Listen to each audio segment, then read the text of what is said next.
Howdy, of you delicious people. I'm here today to go out of my way to talk about time travel.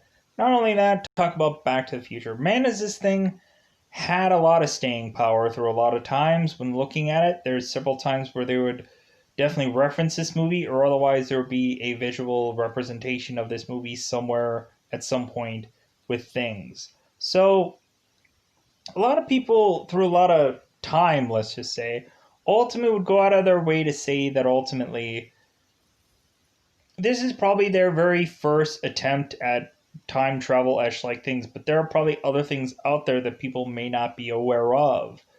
Ultimately, they might not know about the Quantum Leap show with Scott Bakula and the Sam Beckett story.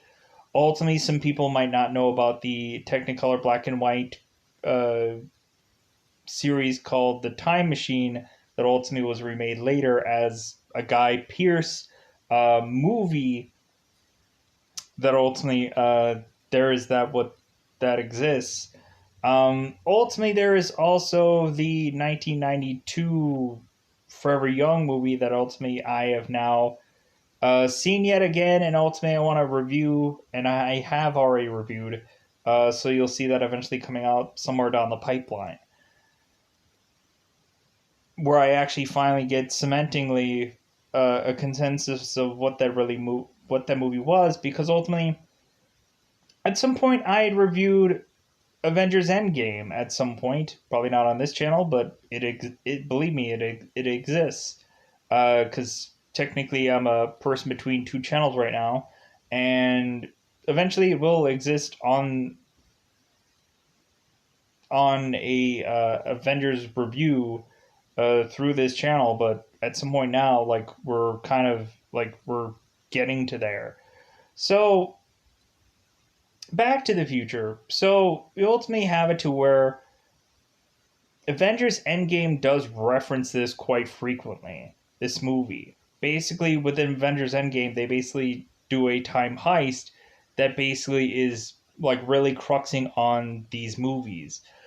We also have a 2016 movie called Ready Player One, where ultimately the Back to the Future DeLorean is actually showcased within that movie within a race.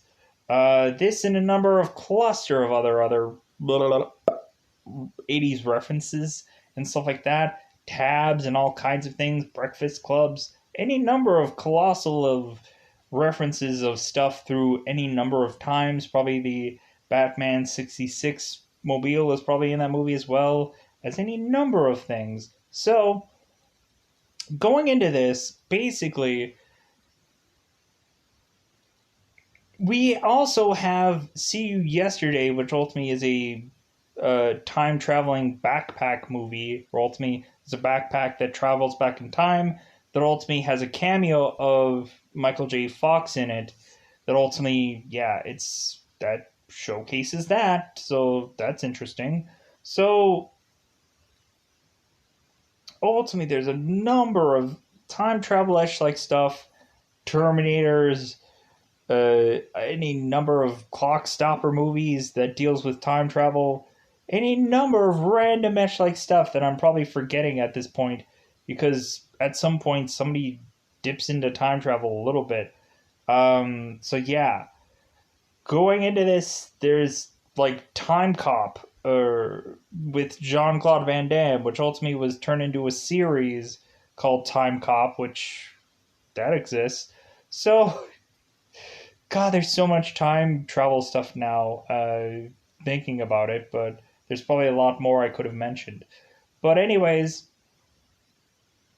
we have it to where within this movie, basically a lot of people would say, "Well, this is the only time travel thing that I think of," which that's completely okay because at the end of the day, there's a number of movies of this. There's a number of interesting avenues of which that this at some point within these movies they tend to recycle some things, but also when looking at it it's like, you know what, they recycle it, but like nobody is like bah, bah, bah, bah, like like nobody has a really grievance about it recycling anything. Everybody's just completely just like, yeah, I don't care, like it's still a good movie to me.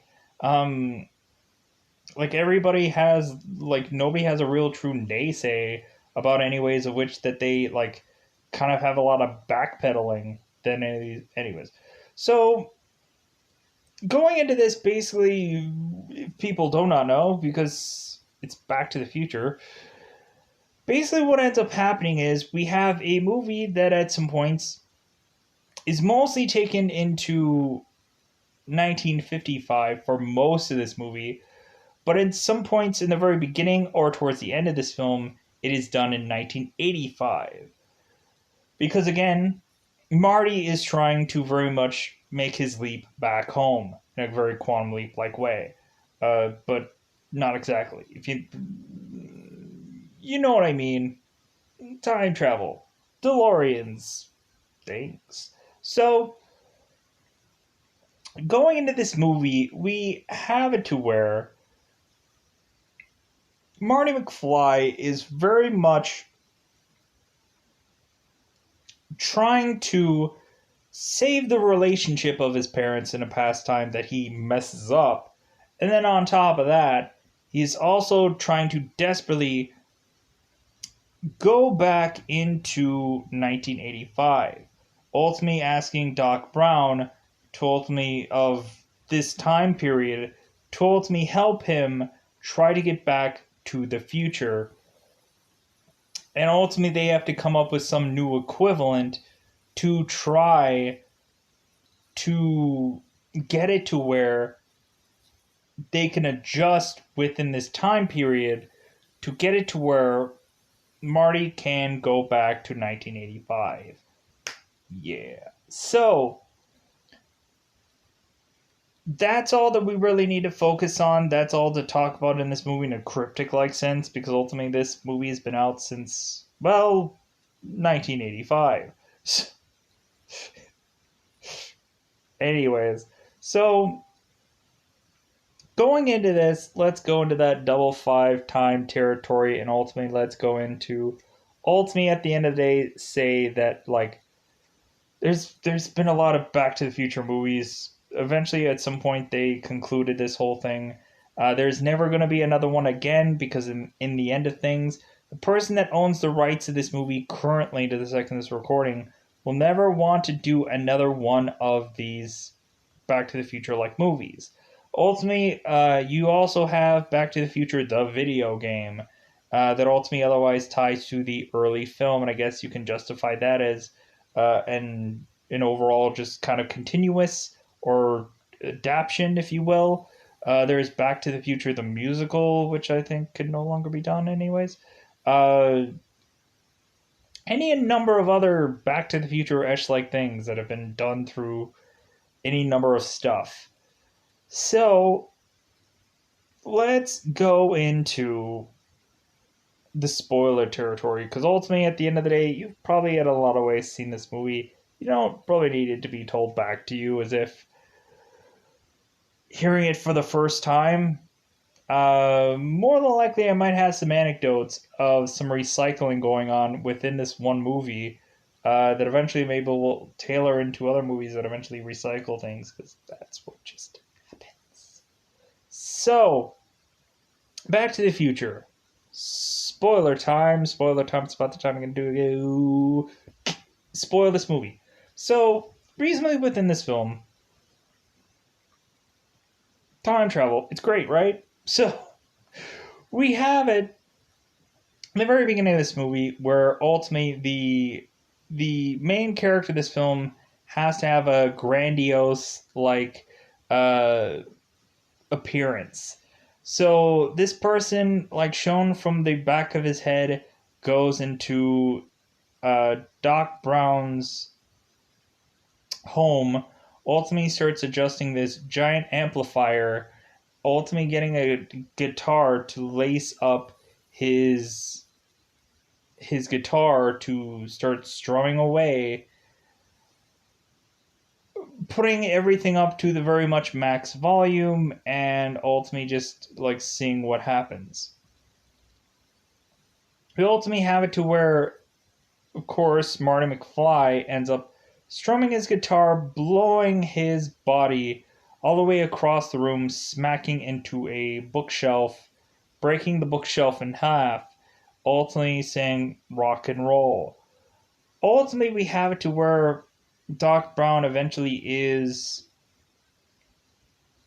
calling Marty at his home to ultimately mention that he is uh, that he's calling him to hope that he can get him later to have him do a taping of his experiment. And then ultimately, we're to find out that a bunch of clocks are miraculously all going off, and ultimately Doc Brown is saying, "Is that all my clocks going off?" And Marty's like, "Yeah," and he's like, "Oh, good. So, like, I've now figured out that every single one of my clocks are 22 minutes slow."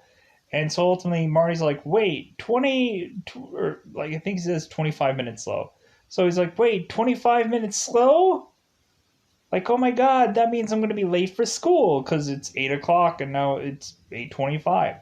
So Marty is speeding off to school, realizing eventually he's going to be late for school, and ultimately we have it to where Marty is running up to the school and his girlfriend is telling him, "Hey, don't go through this section of school, go around to the other backside and I'll meet you there." So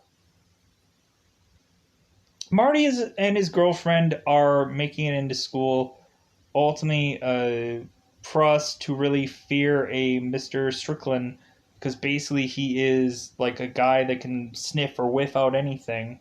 And fortunately or unfortunately enough, we have it to where these two are both going into school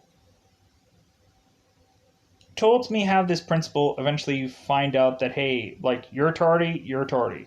Uh, Marty McFly, this is your fourth tardy, and ultimately, the girl is, I think, her second tardy. I don't think it matters.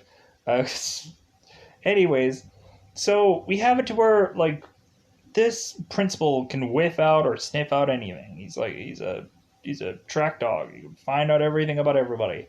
So we ultimately have it to where Marty is eventually just going into school basically just to play barely a song and then basically to walk out of school. So not much going on with this whole school thing today, because what is all just to happen is that Huey Lewis and a cluster of other people are all to, I guess, judge a band for some dance, I would assume. And so reasonably,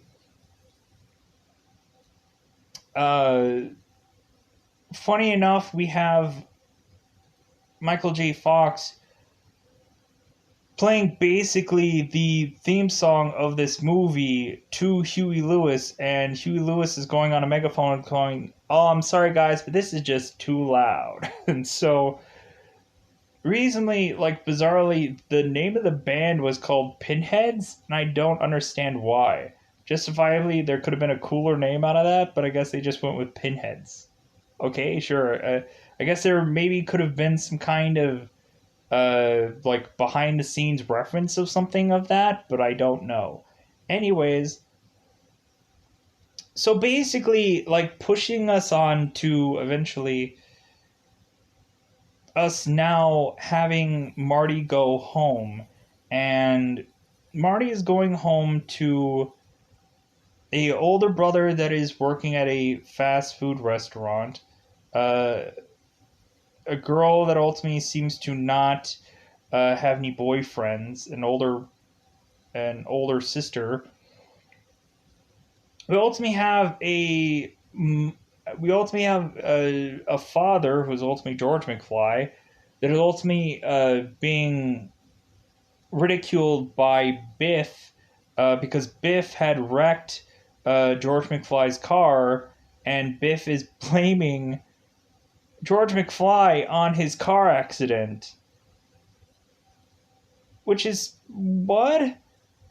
Basically, Biff is known for being this drunken slob that basically had taken George's car and wrecked it, and now he's coming to George and complaining that George is the reason for Biff getting into this car accident, even though George was anywhere near the vicinity of this car accident. But George is like, okay, well, I guess I'll pay for the damages, and I guess I'll pay for everything, and also Biff is also telling George, it's like, well, yeah, and also, are you gonna get all my work reports done for me? Because I need time to copy them, and I need time to write them all down, so I can get them all right. And again, we have George McFly that's just caving and ultimately saying, okay, sure, Biff, I'll do that all for you.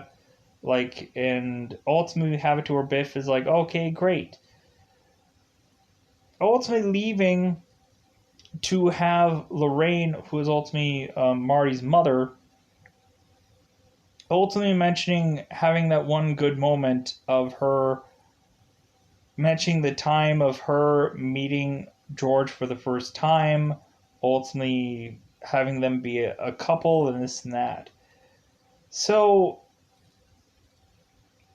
also mentioning how, like, Marty's girlfriend has called and she doesn't like how forward this girl is because it doesn't seem right.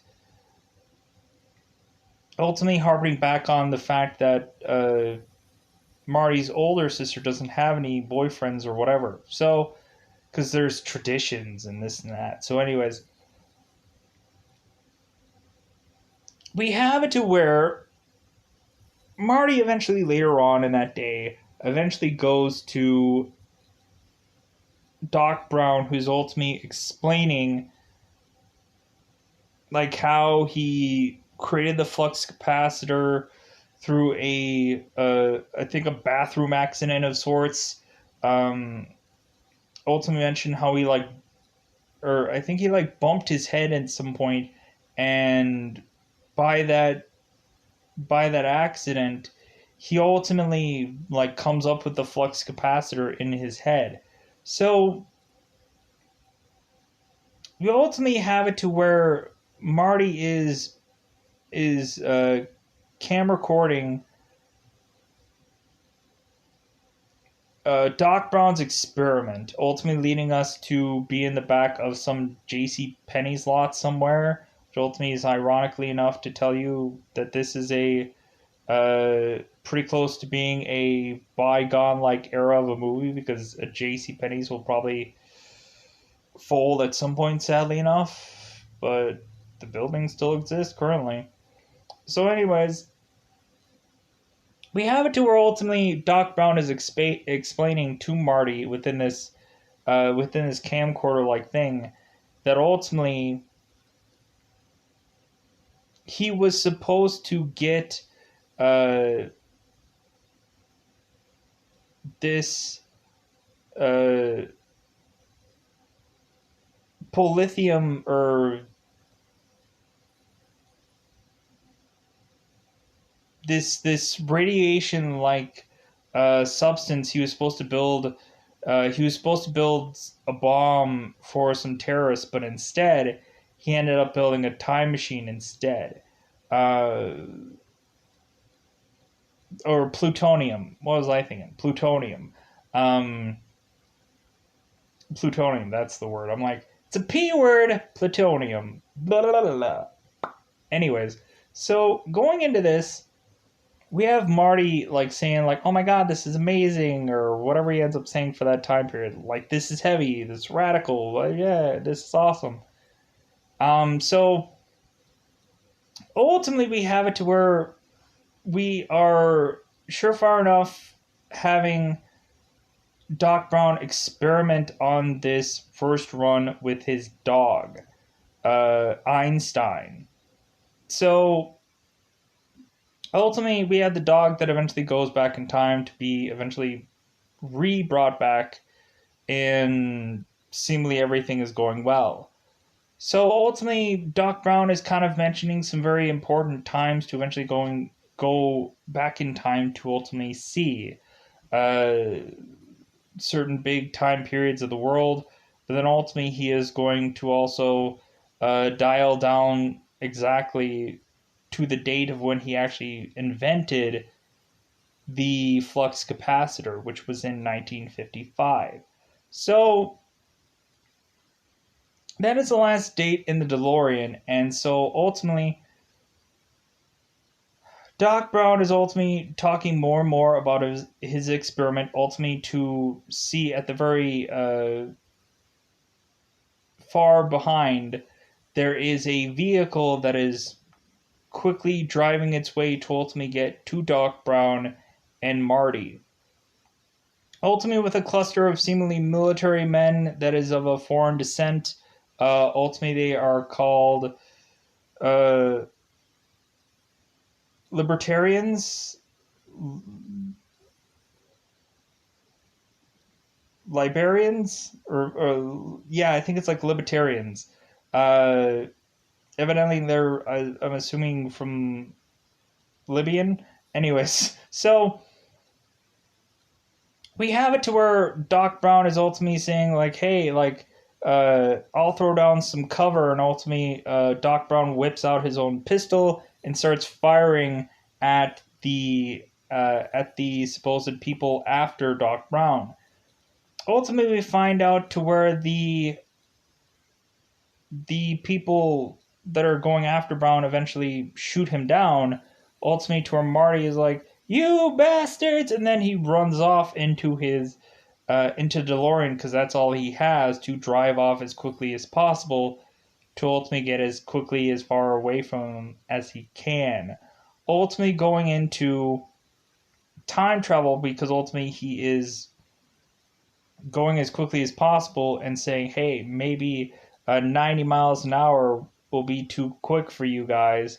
And so justifiably, he goes to 90, ultimately knowing full well that 88 miles per hour triggers the time travel. So ultimately, we have it to where Marty goes back into 1955. Ultimately, to be, I think, broken into some barn of sorts. Because ultimately, like, stuff had changed through certain time periods and this and that. So we ultimately have it to where Marty eventually is trying to understand this new time, because ultimately he doesn't realize exactly where he is, even though the DeLorean could probably tell him exactly. But he's not really like trusting in this. He's not really understanding if this all really worked or not. So he's really just looking at newspapers. He's trying to like go through any diner and kind of seeing an adjustment of time periods.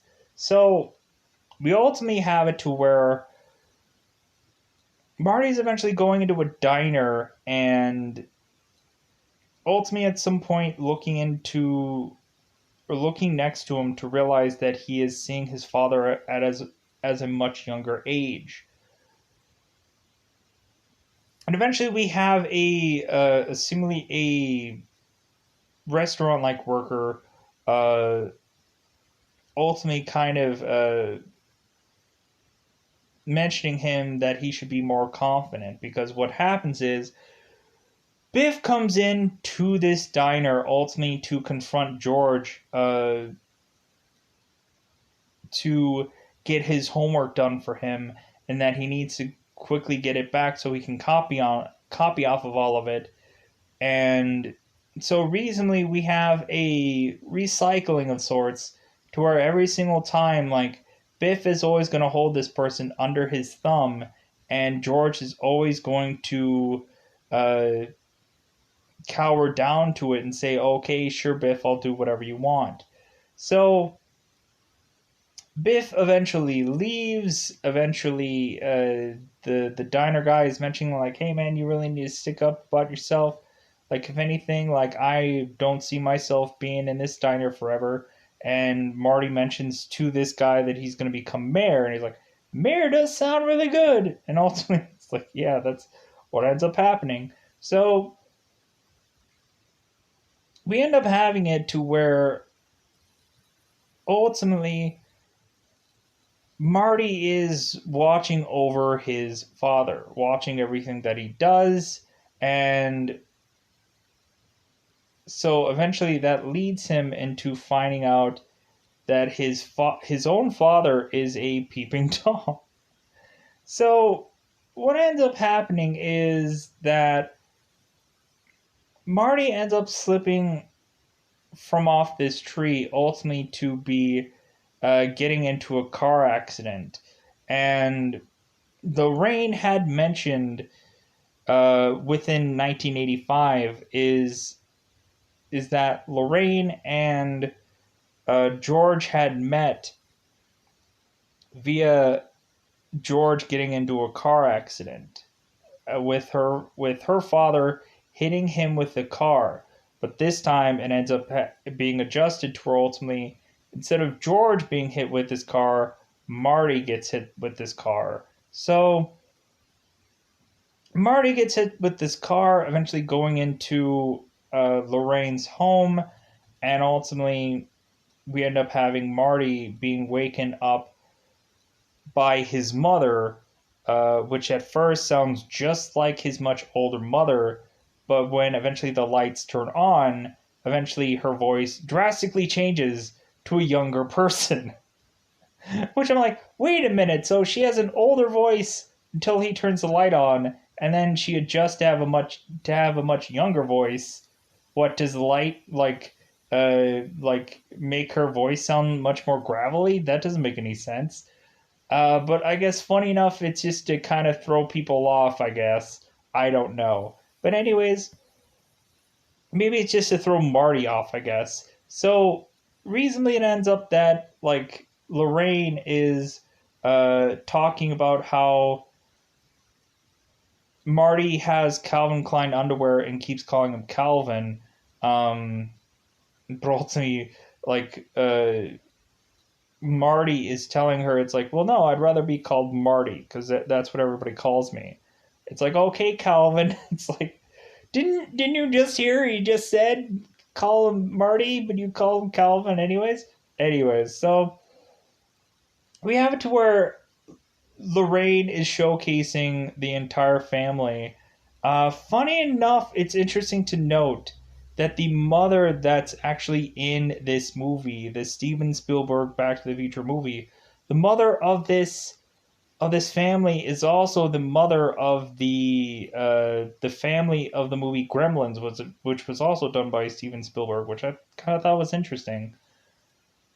So we end up having it to where ultimately Marty McFly is going through the entire family and kind of knowing like everything about their history. Like the baby is like really fond of being in jail and is like, yeah, get used to these bars, kid. So basically what ends up happening is Marty eventually goes away from realizing it's like, oh my god, like I remember the story of my mother, and now I've like conflicted uh, my dad getting with my mother because uh, he ultimately when Marty goes to Doc Brown, ultimately with this weird, strange brain gadget on his head, ultimately hoping that he can guess the thoughts of people by having this weird, bizarre machine on his head that doesn't work. Because ultimately, when Marty knocks on this guy's door, ultimately asking like a number of like questions, ultimately like to where Marty is saying like nope, nope, and then like Doc Doc Brown has figured it out that this machine on his head doesn't work, and he throws it off to the side. So Marty has to explain to this 1955 Doc Brown what all has happened to lead him up to this point. Ultimately, showcasing a video of Doc Brown in 1985 for Doc Brown in 1955 to understand things. So Doc Brown in 1955 is very much trying to make connections of going, oh my god, like, why did I make a vehicle that is fueled by plutonium? It's like there's no way to have a 21 gigawatt uh like machine being fueled that easily. Like there's only one way to fuel that besides plutonium, and that's a bolt of lightning. And Marty's like, what? And Doc Brown is like, a bolt of lightning.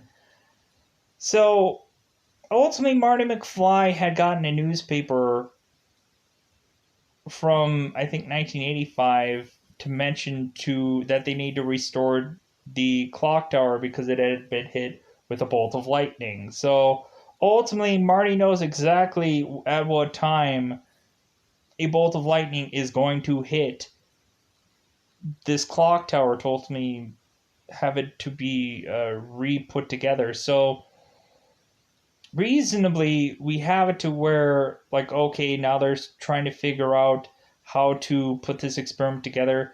But also, Doc Brown is ultimately asking, what has Marty done since he's gotten here?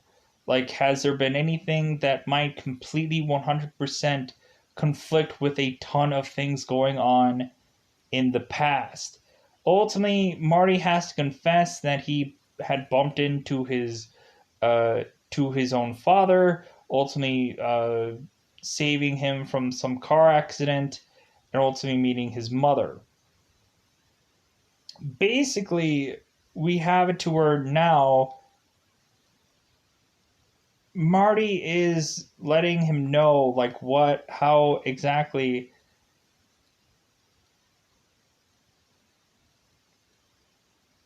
his mother and father had gotten back together originally. Because what happens is Doc Brown takes Marty to their school to ultimately kind of spy on his father, because reasonably Marty has ruined the original plan of Lorraine and George getting together. So ultimately now Marty has to go and figure out how to push George to be with Lorraine. So ultimately, George is trying to, or Marty is trying to talk to George, ultimately trying to get him to talk to Lorraine, and ultimately George just does not have that confidence. So basically, Marty is even feeding George lines to say to Lorraine to ultimately tell uh, Lorraine, because what happens right before that is basically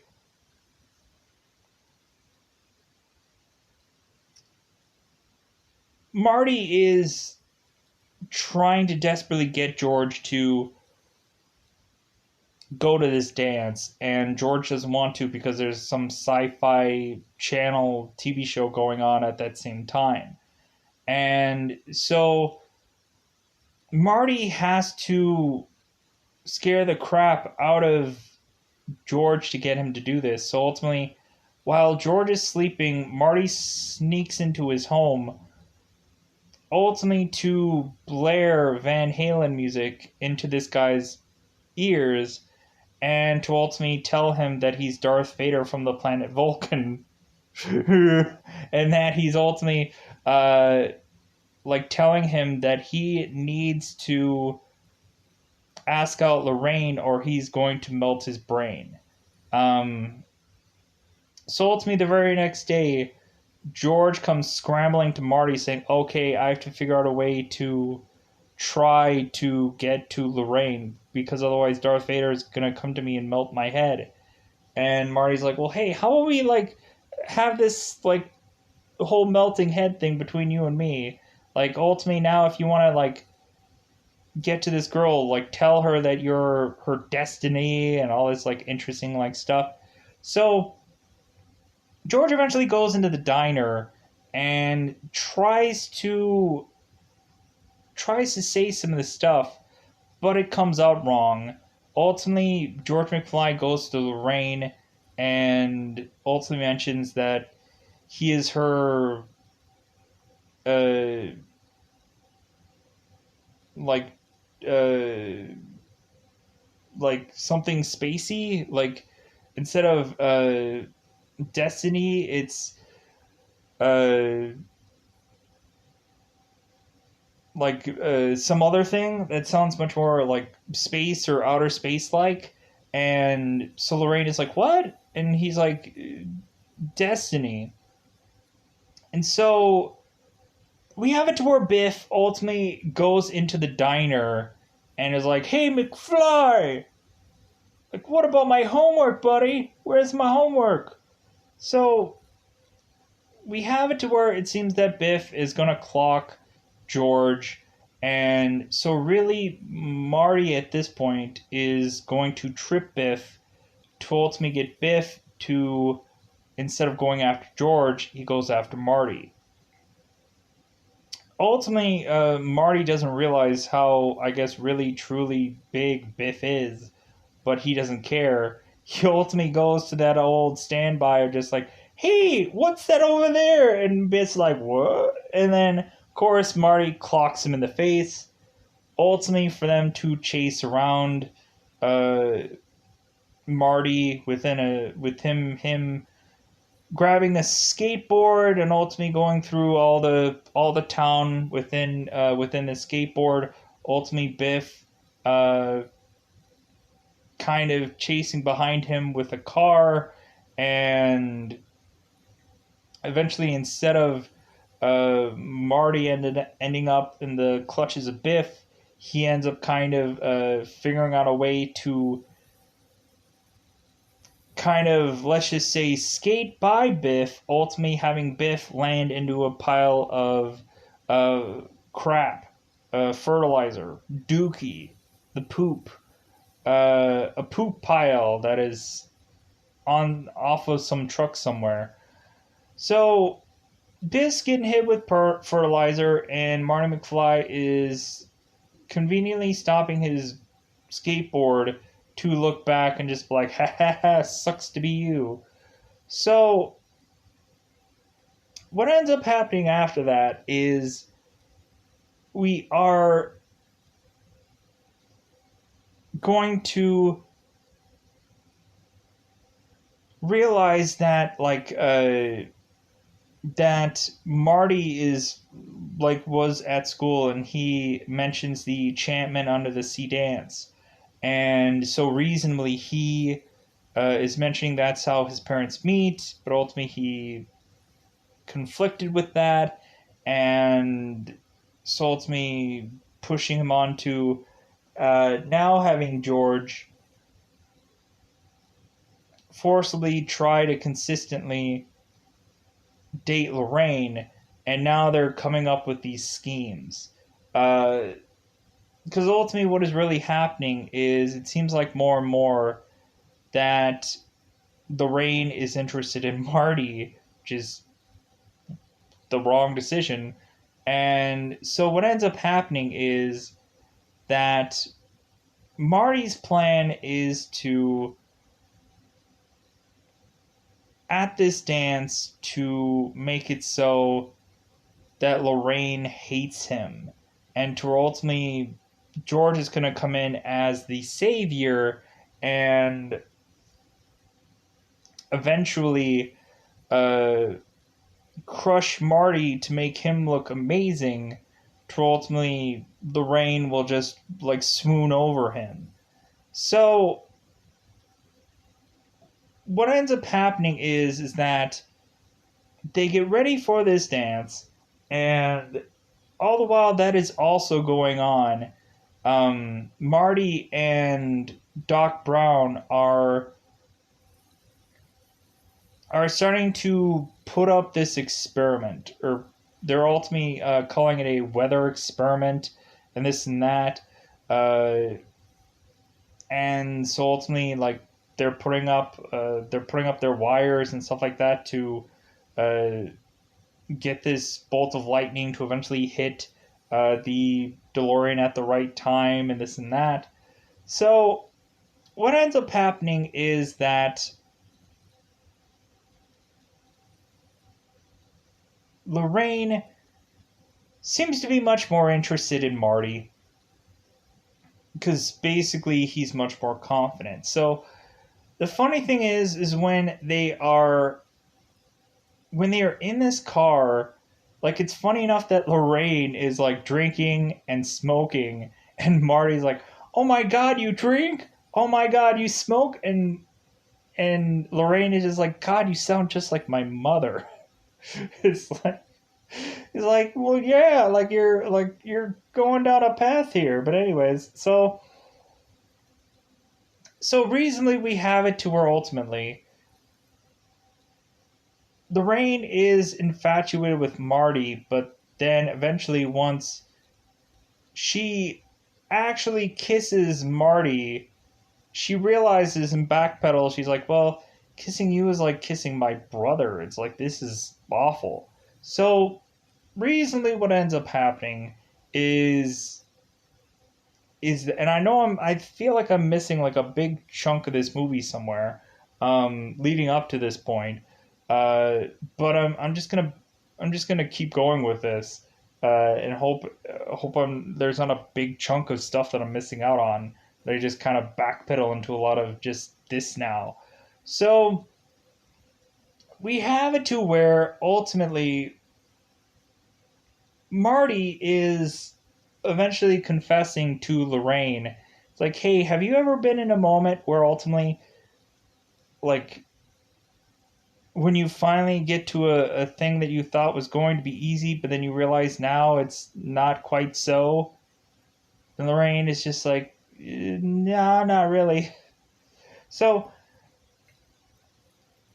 like, what ends up happening is that Biff ends up showing up and pulling Marty out of this car because ultimately he wants him to make up for the damages that happened to his car, and so ultimately Biff grabs Marty to be chucked in with his gang, which one of his gang members is has Billy Zane in it, which ultimately, if you guys remember the movie The Phantom, uh, probably not. I know Billy Zane has been in a lot of other things. He's been in like Zoolander and like a lot of other stuff.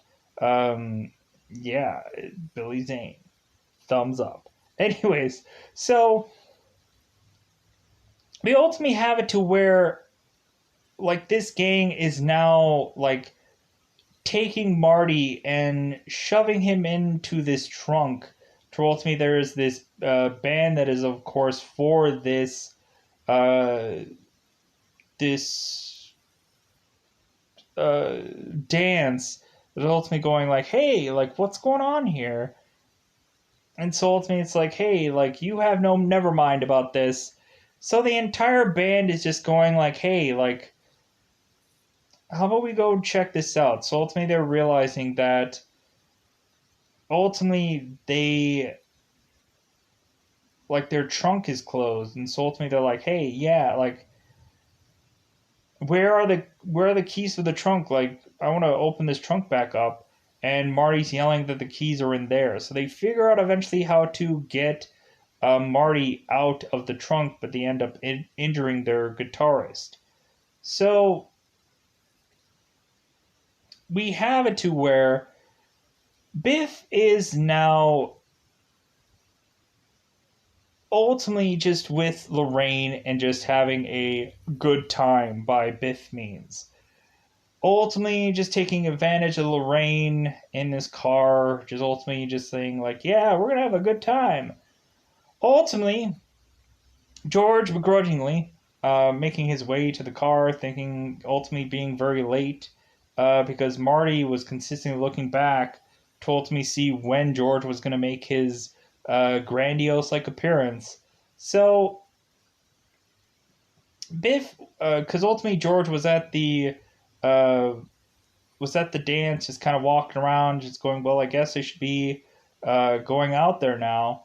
So we have it to where George goes into opening the car and realizing instead of Marty that he's supposed to be met with, he is met with Biff instead.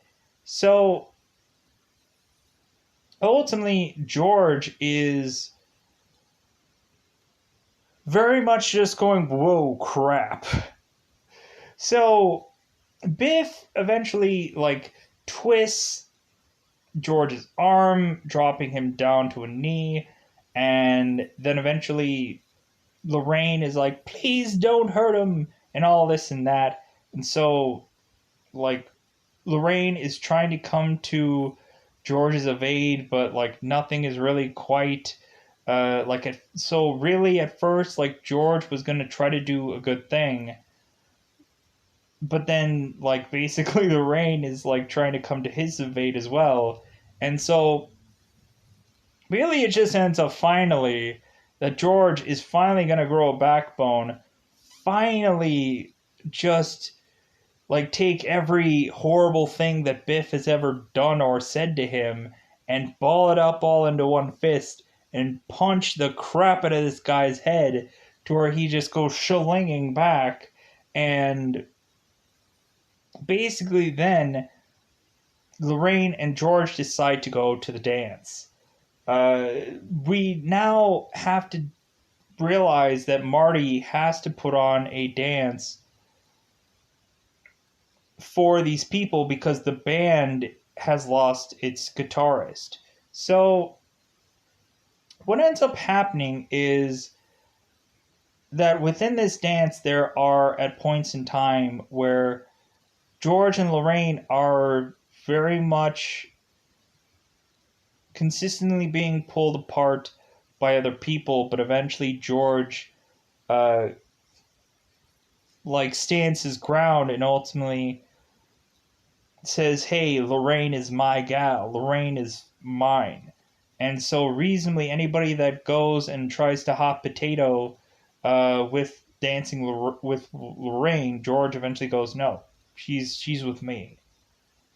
So all the while this is going on, George is strumming up guitars and ultimately having other people sing. But eventually Marty is going and doing his Johnny B. Good song, which ultimately, of course, does it really matter that that Michael J. Fox isn't actually singing here? He's probably not actually playing the guitar either.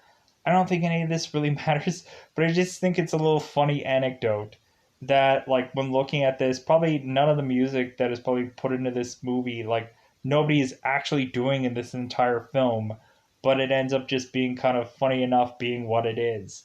So ultimately you have one of the people in the band ultimately calling up like Barry Gordy or some like huge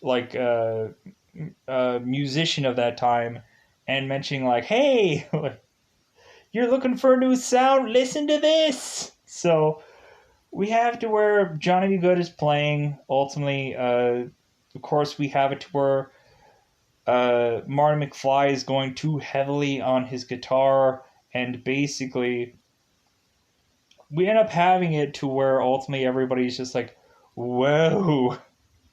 It's like, dude, you're going a little too hefty on that guitar there, and everybody's stopped whatever they're doing to just watch whatever he's doing with this guitar because it makes no sense to them. And because the funny thing when this gets started, it's like,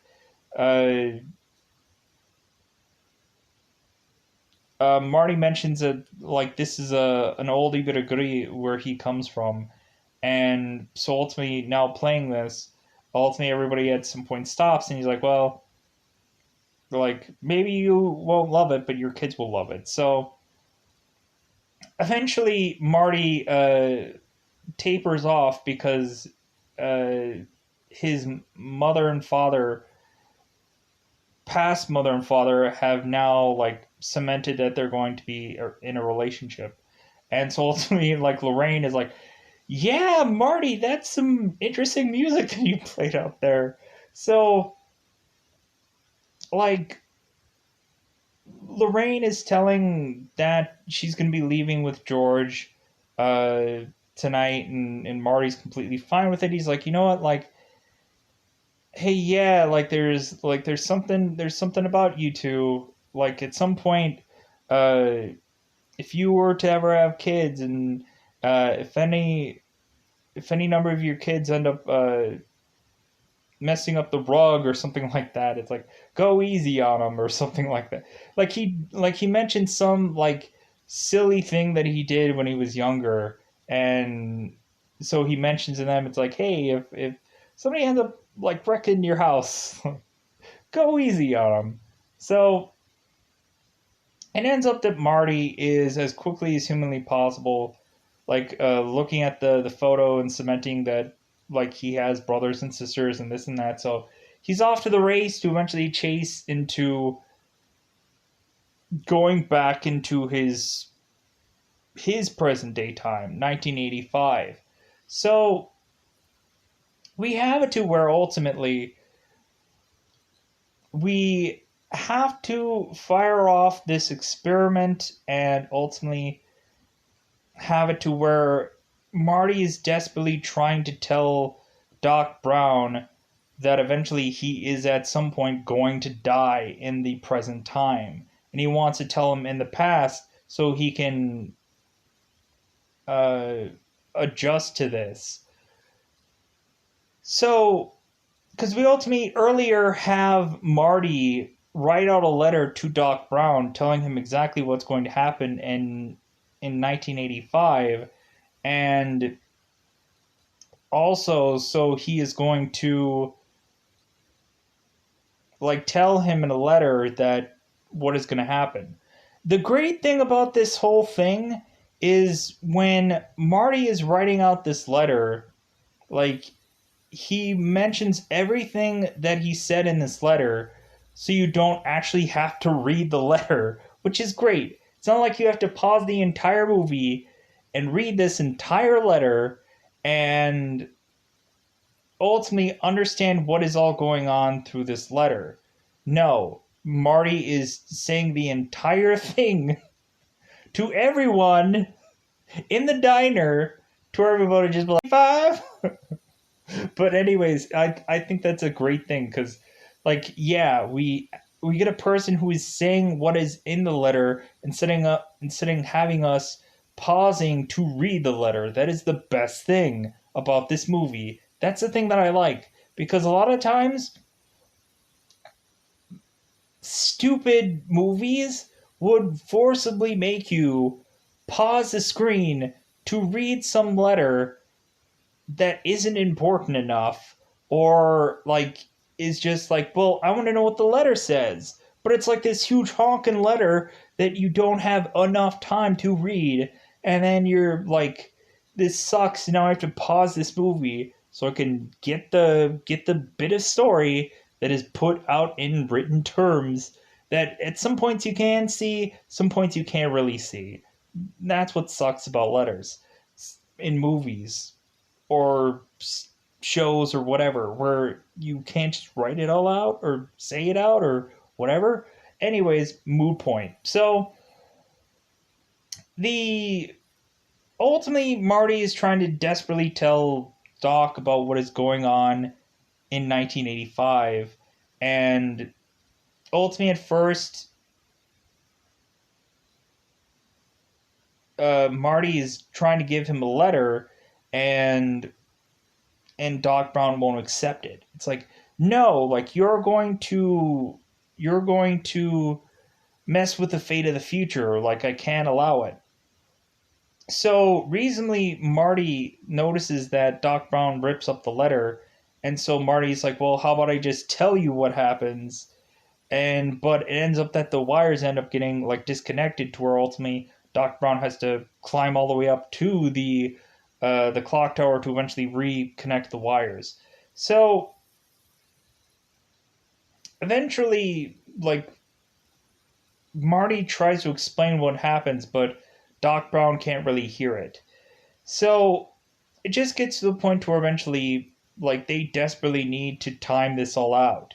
So Marty gets into the DeLorean, goes back to 1985, but what he decides to do is he's like, well, hey, how about I try to explain to Doc Brown before this all happens what happens to him to prevent him getting killed.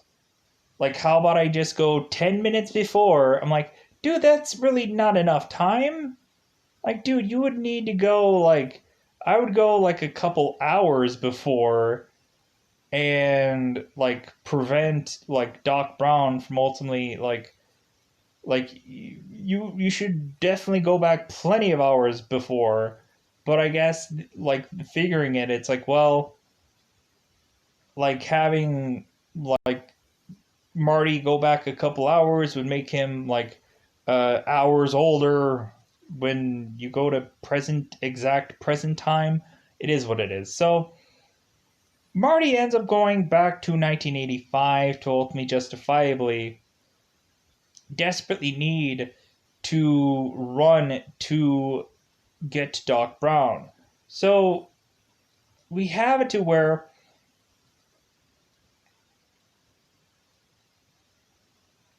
Marty is there too late. Ultimately, Doc Brown is getting shot at. Ultimately, Marty McFly is, of course, speeding off to go back into 1955. So we have it to where Marty is just going like, God, why couldn't I fix this? So the Libyans all leave. So we have it to where Marty eventually goes to Doc Brown to ultimately just see if there's anything that he can do. And ultimately, Marty's frustrated that ultimately Doc Brown, like, why couldn't you have just read the note? Why couldn't you have just kept the note? Like, why couldn't you have just, like, listened to me? And so eventually Doc Brown gets back up and ultimately, like, is seemingly completely fine. Marty's like, what's going on? He's a zombie! Take him down! Anyways, so we find out that Doc Brown is really smart and clever, and ultimately he is wearing a bulletproof vest, which are like, yeah, woo! Because Doc Brown basically read the letter of Marty's letter, and Marty's like, well, what about the whole conflicting with time travel thing? And Doc Brown is like, well, you know what? Like, I just eventually, after time, just decided, what the hell? So, eventually like, he eventually read the letter and knew that he was going to die, so he wore a bulletproof vest, prepared for this whole thing. And so, they got away with this scot-free. Ultimately, to lead Marty to go back to his home. To ultimately, it seemed that when at first Doc Brown was going to go into the future, Marty was going to go, hey, like, if you're going to go away into the future, like, hey, look me up. And so eventually, again, when Doc Brown is going to deliver Marty to his home, like, again, Marty is asking, like, well, hey, what are you going to do with the DeLorean now? And Doc Brown basically says, I was like, well, hey, I think I'll just travel to the future. And he's like, well, hey, if you travel to the future, hey, again, look me up. And ultimately, Doc Brown is like, okay, sure, I'll do that. So we have it to where Doc Brown eventually goes into the future, and then Marty eventually goes through his home and eventually realizes that a lot of things have quickly changed for the better. We have it to where his fast food working older brother is now seemingly a businessman. We ultimately have his older sister that seems to be uh, beating the stick off of numerous boys that are around town. And then we also have it to where uh, George and Lorraine are seemingly in much better, much healthier shape of sorts, I guess. It seems like they've just come from a tennis match of sorts or something. Like they're like really active, and like they're really uh very much having like a really fun time together. It seems. So ultimately, Marty is just kind of like looking around the home, and he's just like, "Oh my god, like mom, like you're looking great." And like, and Lorraine is of course going like, "Well, thank you, Marty. Like, isn't that nice?" So basically, we find out that like Marty or that George is mentioning to Marty about Marty going out with his girlfriend tonight, and ultimately Marty mentions is like, well, isn't the car totaled? Nope. It ends up that George is opening the door to realize that Biff is putting a second coat onto the car, which is now a BMW. And the funny thing is now we have Biff under George's thumb, which is kind of an interesting thing going on here, because for the entire time we always had the exact opposite. Now we're gonna have Biff under the thumb of, anyways, because Biff is always the villain. Every single iteration of Marty McFly's, or just McFly's in general, Biff is always the villain. Funny enough. So going into this, we have it to where Biff ends up bringing in George McFly's book because evidently he became a writer. He ultimately wrote about uh, his experience and how, like, basically Darth Vader came to his room and from Vulcan to tell him to be with Lorraine. So I guess he just wrote about that whole entire experience in the book. And when seeing this cover, like Marty was like, "Oh hey, yeah, I guess me torturing you like made you want to write this book. Good for you." It's like, yeah, yeah, isn't that great? So basically, we have it to where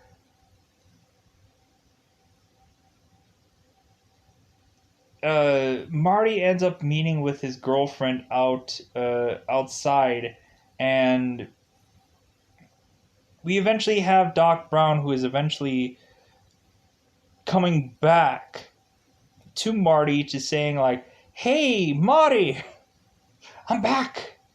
I gotta tell you about your kids. Your kids, Marty, they're in trouble. Your kids, Marty." So recently, it ends up that Doc Brown has a different contraption for making a fuel source for the DeLorean. It now has a Mr. Fusion thing on top on the back of it, to where he's just throwing in all kinds of garbage or recycled stuff um, to ultimately be placed within this, and then basically like Marty is telling him and his girlfriend that I guess they're gonna like their relationship is gonna go so well that they're gonna have kids together, and that they need to go to the future to fix their kids. And it's like, what were to happen if Marty's girlfriend went on this time adventure with them, and Marty's girlfriend broke up with him? Because it's like, you know what, I can't deal with this time travel. You, Marty, I'm out. And so, how exactly, how would that hugely ripple, how would that guarantee us that this girl is going to stay with Marty to have these kids? I guess once she sees their future, she is completely fine with it and content of living the life that she lives. So basically, she is going to be 100% tied to Marty forever, which I guess that's nice, but like, I don't know, maybe if you're to also see your future, I don't know. Maybe you're like completely like, yeah, it's great. I have kids that look like my husband.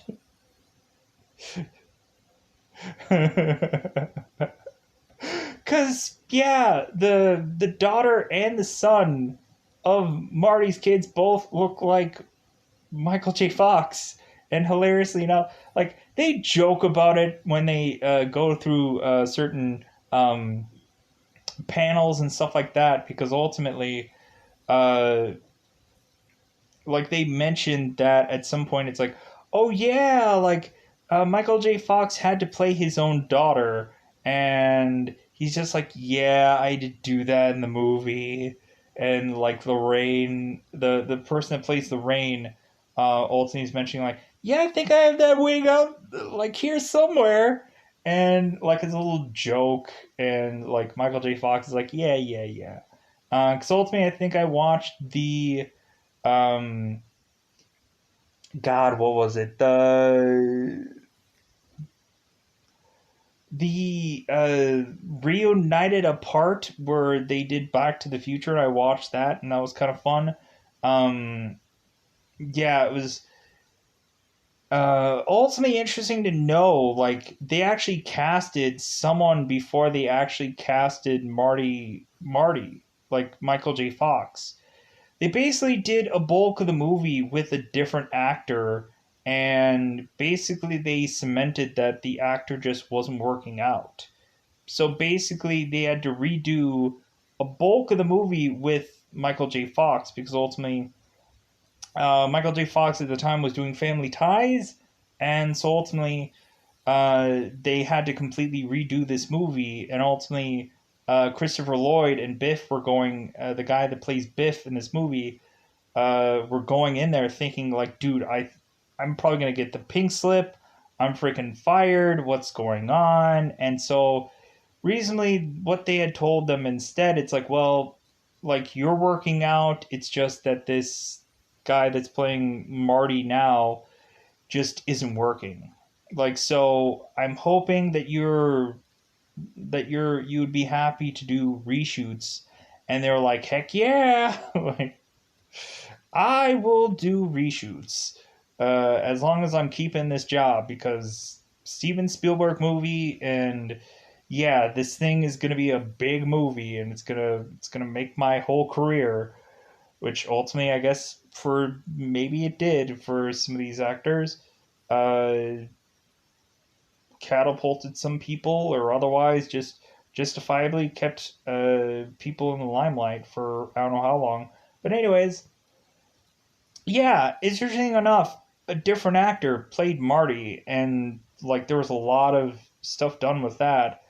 Other than that, yeah, I think ultimately there's basically the guy that I know plays George McFly. I think he had um, like some kind of issues with the movie as well, but I don't want to go into that. Mm, ultimately, it is what it is with his story. That's completely fine with him.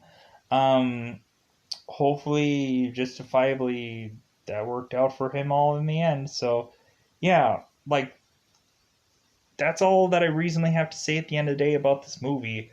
Recently I just recanted the whole thing and just kind of said anything that was recyclable or recycled. So I don't know. Yeah, that's all I want to say for this movie. I spent an hour and something talking about it, so I'm gonna get out of here. Bye, everybody. Bye, everybody.